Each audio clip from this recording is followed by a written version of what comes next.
ఏదైతే ఈనాడు సెలక్షన్ జరుగుతుందో మీరు వెళ్ళేసరికి సెలక్షన్ లిస్టు రెడీగా ఉంటుందో సెలక్షన్ లిస్టులో మీరు ఐడెంటిఫై చేసి తప్పు ఉందని చెప్పినా ఈవెన్ కలెక్టర్ గారు అప్రూవ్ చేసినా దాన్ని క్యాన్సిల్ చేసేది అవుట్ రైట్ డెసిషన్ నేను తీసుకున్నా.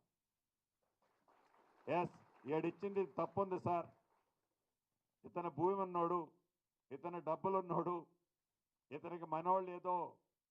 లోపాయకారి ఒప్పందం చేసుకొని ఇల్లు ఇచ్చారు అని ఒక నా చెల్లినో ఒక నా తమ్ముడో ఎస్ ఇక్కడ తప్పు జరిగిందని మీరు నాకు జస్ట్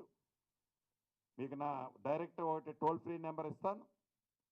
మీరు చిన్నది పాస్ ఆన్ చేస్తే మళ్ళీ మీ పేరు కూడా బయట చెప్పను, నా సెక్రటరీ చెప్పినా నా ఎండి చెప్పినా నా ఈఎన్సీ చెప్పినా ఎవరు చెప్పినా సరే డైరెక్ట్గానే నాది ఫోకస్ ఉంటుంది. పూరెస్ట్ ఆఫ్ ది పూర్, చిన్న అవినీతి కూడా జరగకుండా 24 క్యారెట్ గోల్డ్ అంటే ఎంత దానికి మార్కెట్లో వెయిట్ ఉంటుందో అలాగా ఈ హౌసింగ్ డిపార్ట్మెంట్కి మీరు ఒక మంచి పేరు తెచ్చే విధంగా